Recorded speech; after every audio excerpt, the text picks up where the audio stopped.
Hey guys, Richard at Ride and Zoom here to my latest Star Wars book review. Now this has been a while, I apologise. I was off on holiday, so actually I read a bunch of these and been doing other things, trying to get my Doctor Who vids uploaded amongst non-YouTube stuff. But yeah, here it is. So random pick, James Patterson, Along Came a Spider.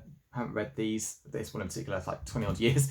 I only have read these books once and got with them, but months, like a year and a half ago, I came across half of them in charity shop in Nottingham, bought a load from there and thought, yeah, as long as I can keep getting them in charity shops, so don't buy them anywhere away, then I'll read them. And yeah, finally got to them. So it's a current book, Along Came a Spider, first book in that X-Cross series, second film for some reason, along with Morgan Freeman.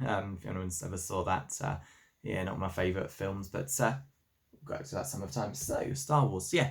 As you know, I was on the Legacy of Force books. They're not in there, they're my sale pal. Otherwise I'd pull the book out. But yeah, I finished off Sacrifice, which I hated. And after that I was like, I'm going on holiday. I don't want to read books that like from a series making me so angry, so I'll go back to some of the ones I was planning to read after. So that was this one. So last year I actually read the graphic novel, which was pretty cool. I think I played some chunks of the 360 game again. But yeah, managed to get this off on eBay ages ago. Mostly Star Wars books, got them like way before I read them. And yeah, finally got to reading it. So I actually, not bothered with Force Unleashed 2, I actually read that, a copy when I lived in Dawlish, got it from their library in 2013.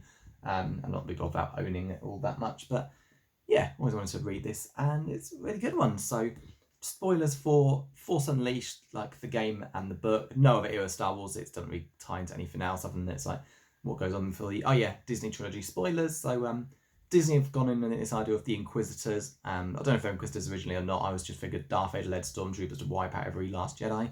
But Inquisitors now do it in Disney era. But this was before, along with Darth Vader's stormtrooper army, he had his secret apprentice who was going to help him kill Palpatine one day. Go after surviving Jedi, and that's basically the story of this. You know, the apprentice becomes more powerful, and in the end, is thinks he's going to face Palpatine with Vader, but he's wrong. So on to this then. Oh, here comes my dog. I'm going to shut the door open in a moment. Yep, here he is. Hello, Abby. Hello, boy. You coming in? Yep. I'm sure he'll pop up in a moment like he's done before. But yeah, on to this then. So basically, not long after episode 3, Darth Vader discovers a Jedi on Kashyyyk, kills him, and then discovers his son, who's got like much more potential, so takes him in as his apprentice and trains him in the use of the dark side. And the whole story is basically his apprentice Starkiller, being sent off on assassination missions. I think similar stuff what Darth Maul did in like all the lead up to Phantom Menace, and he. God, I hasn't done these vids, so I don't think all techniques all off.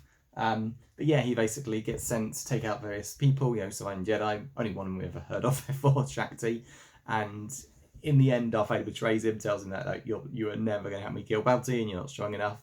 You're just going to help me like get the Empire's enemies out. So basically, the likes of Bail Organa gets all brought before Palpatine, plan to be very publicly and painfully executed for their crimes, and the door shuts. I'm sure my dog will not take kindly to that and try and force his way out soon and complain, but he seems happy lying down there for now. But yeah, basically, Starkiller goes on these missions, successfully kills those opponents, but allies with one of the Jedi that he thought he killed, but he didn't, he just blinded.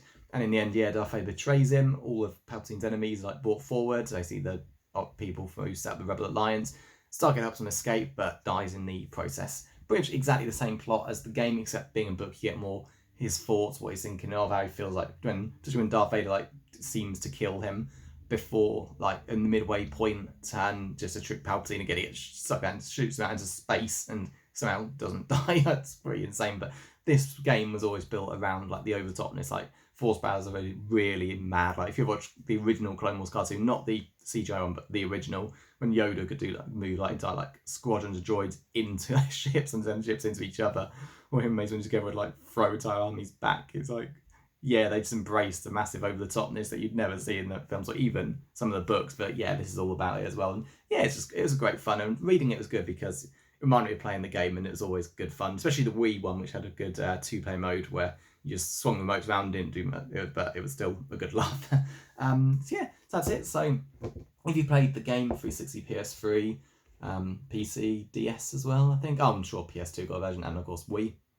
Yeah, then read this. It's nothing that different. So it's pretty much the exact same story, just again getting more into the character's head, which is quite cool.